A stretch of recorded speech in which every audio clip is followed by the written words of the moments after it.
chào tất cả các bạn đã quay trở lại với kênh của bạn Hồng Lazada. Hôm nay thì mình sẽ review một trong những vật dụng mà các mẹ rất hay mua cho con hoặc là chúng ta dùng trong hộ gia đình, đó chính là cái màn khung. Đó, và chúng ta cùng review thử xem một cái màn khung mình mua ở trên Shopee thì nó sẽ như thế nào.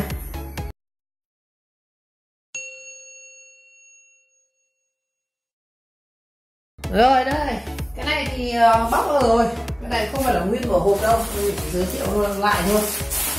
Cái này nó cũng ra thế này. Đây, cái này thì nó dài khoảng 1 mét anh em. Cái túi người ta vận chuyển cho mình nó sẽ là túi như này, như cái mẹt này này. Đây, shop này thì nó có một túi đen nhá, mình bóc ra mình kiểm hàng rồi. Đây, nó tên nhận được từ là Best Express, một cái đơn vị vận chuyển mới của Shopee, từ tổng kho Kiều Phi, kinh có tích cả uy tín này. Ngõ Nội Thật Linh, Gia Linh, đối diện 11 Đền Lừ, Hoàng Mai, Hà Nội, số điện thoại. Đây chỉ mình nhận này. Nó là màn chụp tự bung đỉnh rộng kiểu Phi ấy. Kiểu Phi bảo hành 18 tháng. Chất vải bền nhất thị trường hiện nay, 1m6 x 2m, đỉnh rộng, hoa tulip xanh, số lượng 1 cái. Giá là 220.000. Cái này mua như chả áp cái gì cả. 220. Mua hôm gần sale quốc gì nhỉ? Nhà Việt Nam 20 tháng 11. 1/38 hôm sau 2 hôm, mất 2 hôm mới nhận được. Đó. Rồi, đây đóng gói đây. Thì shop bên ngoài họ bóng cho mình một cái túi ni lông màu đen như này. Đấy, túi ni lông màu đen nhá. Đó cũng được. Ta chúng ta sẽ có một cái túi này. Túi này có quái sách này. Nhìn cũng chất nước cất phết. Đó.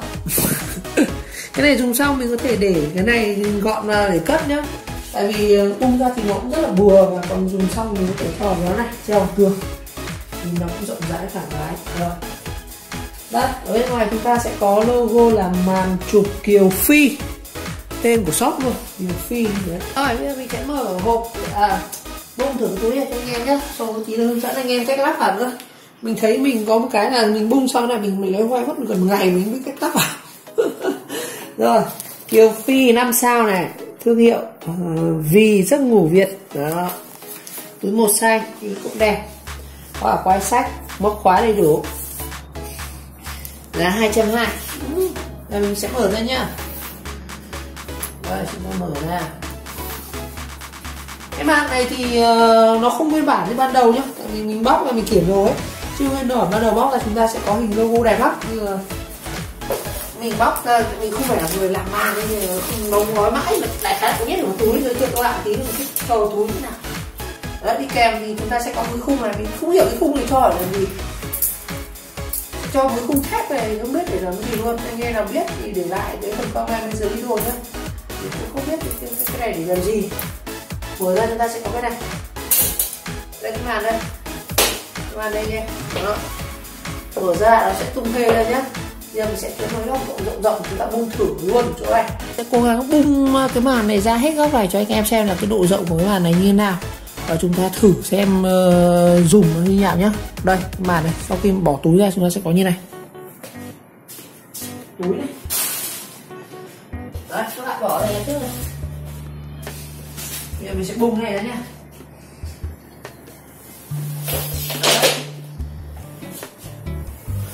Đấy. Bung ra sẽ được như này. Không khí đâu, chúng ta bung như này nhá. Đó. Rồi. Quay lướt cho anh em xem này. Đó. Cái màn. Đó. Bung ra như này. Nó sẽ có là 1 miếng này, 2 miếng này, 3 miếng, 4 miếng. Nó sẽ có 4 miếng. Đó. Đây cái lỗ của nó đây này. Rất là căng luôn này. Mình sẽ bung ra nha. Bung mình ra. Đó.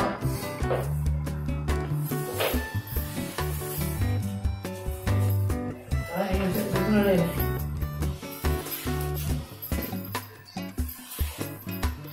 Sự một mình khá là khó đấy anh em.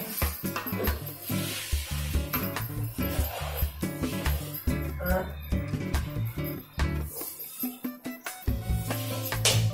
Đó.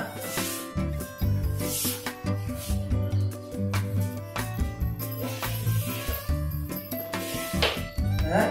Cái này chúng ta giữ một góc này nhé. Đó,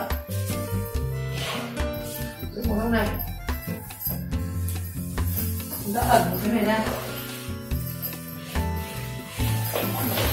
Đó. Đó, nó sẽ thành như này. Đâu, như này. Đi ra tôi giới thiệu tiếp, nhưng các bạn không biết. Nguyên tắc bung cái màn này thì rất là đơn giản thôi đây. Cho anh em xem này. Bung thì chúng ta sẽ bung như này. Thì mình sẽ hướng dẫn bung ra bung vào cho anh em. Bây giờ mình sẽ giới thiệu chi tiết này.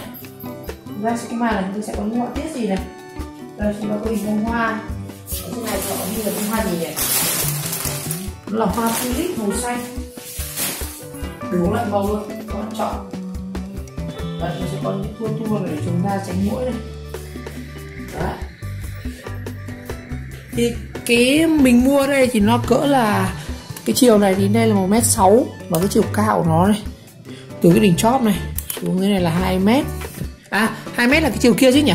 2m chiều kia. Còn cái đỉnh này nó cũng phải cao phải hơn gần 2m đó.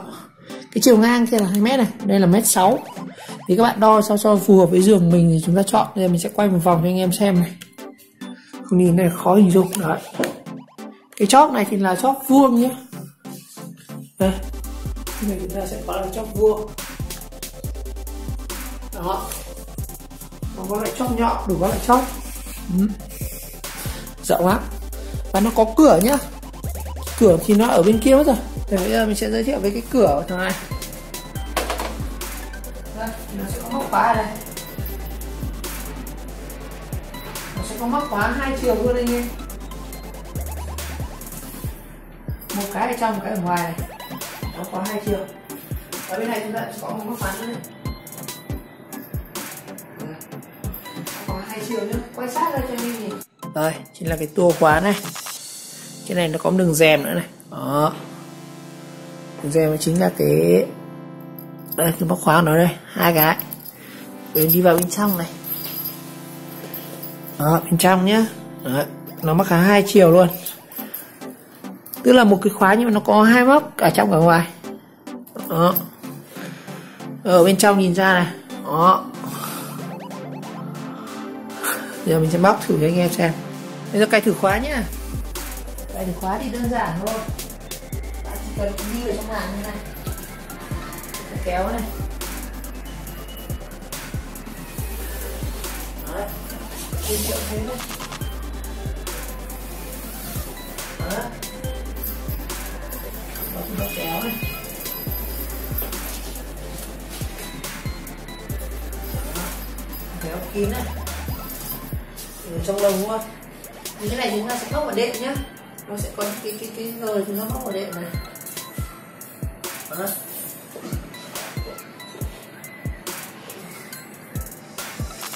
Rất là đẹp. Đây rồi. Đó. Nó rất là dai luôn, là chắc. Cái này dai lắm, đấy. Đó. Sẽ quay bên trong cho anh em nhìn xem này, bên trong nó sẽ như thế nào. Mở ra này. Đấy, chúng ta chui vào lỗ này. Đó, nó to cho để như này. Đấy. Chui vào, đó là cách chúng ta chui ra chui vào. Bây giờ chúng ta chui vào nhá. Một là các bạn kéo cái phông tia này lên này cho nó rộng ra này. Đó, chui vào. Đấy. Bên trong các góc này nó sẽ có những cái này để chúng ta chẳng làm đệm nhưng mình có thể để khóa đệm này. Và cái này nó sẽ có cái này thì không sợ nhá. Đây nó có một cái móc nữa này. Cái quai của nó này. Đó. Nhưng mỗi cái đầu này nó có cái quai thôi. Mình thấy mỗi cái đầu này có quai này. Bên trong này. Cái đỉnh màn đây là đỉnh tròn nhá. Để làm ở xuống cho anh em xem này. Đó. Cái đỉnh màn này. Đó. Chúng ta nằm này. Đó. Các góc này. Như này mình đang nằm ở cái sàn gỗ thôi. Đó. Đấy. Rất là chắc chắn thôi. không sợ muỗi. Nhà có con nhỏ thì chắc chắn chúng ta phải trang bị này. Hoặc là các bạn là nhà chung cư mà chúng ta ở những cái vùng mà nó có nhiều cánh đồng ấy, thì chúng ta cũng nên mua cái này. Rồi bây giờ mình sẽ hướng dẫn các bạn gấp lại cái này nhá. Quan trọng cái gấp này mới là khó này. Còn hoa văn thì đây này, nó có hoa văn hình hoa tulip, cái này nhiều option để chọn lắm, cái màu nào đấy, cái rèm này đó, cái khung nó bằng sắt nhá, bằng sắt có thể bẻ được, rất là hay đấy. Còn lưới 220. Bây giờ mình sẽ hướng dẫn các thao chúng ta gấp màn nhá, gấp màn thì các bạn chỉ cần ẩn cái này, một trong 4 cái cạnh này, có thể cạnh này, các bạn ép vào trong, chúng ta ép vào trong, ép vào trong, và chúng ta sẽ gập đôi lại cái này được, rồi tôi hạ xuống, rồi tôi hạ xuống, tôi hạ xuống, đó. Tiếp theo là chúng ta sẽ túm một góc ở đây, chúng ta túm một góc ở đây, các bạn lật ngang lên, chúng ta ép này xuống này, ép thành số 8 nhé, mà số 8 một cái to một cái nhỏ nhé, cái số 8 nhỏ trước này, đây gập thành số 8 nhỏ, chúng ta gập lên, đó, rồi chúng ta xoay lại này. Bây giờ chúng ta sẽ ép hết cái vòng to này, nó có 2 vòng. Hai vòng, các bạn giữ chân ở đây. Chúng ta sẽ tiếp tục ép cái vòng này nữa.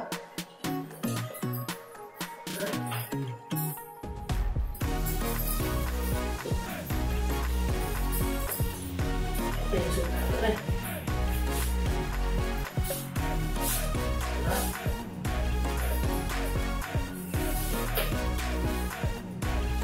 Bẻ lên xuống.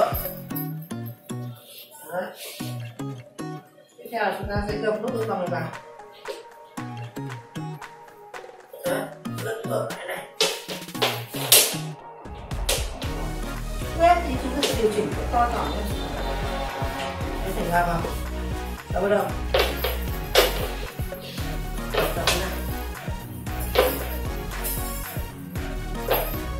Đấy. Giờ cho vào túi thôi, không mua đâu. Dùng xong các bạn gấp lại này. Đấy, tấm này cho vào túi.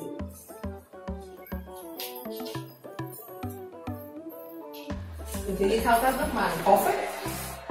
Mấy chị bỉm sữa có khi không biết gấp. Đấy.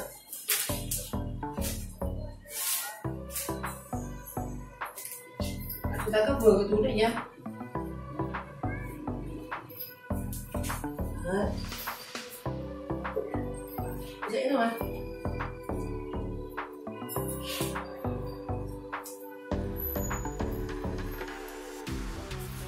Rồi.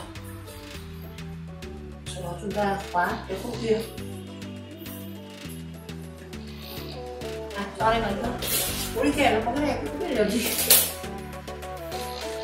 Đấy.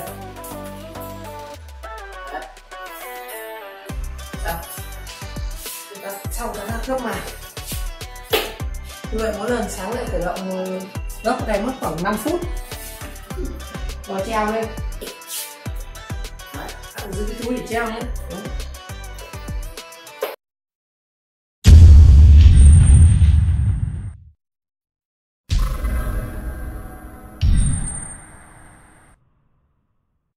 Rồi như vậy ngày hôm nay thì mình đã review các bạn một cái sản phẩm màn chụp mua ở trên Shopee, cũng như là hướng dẫn chi tiết anh em cách lắp, tháo ra lắp vào như nào.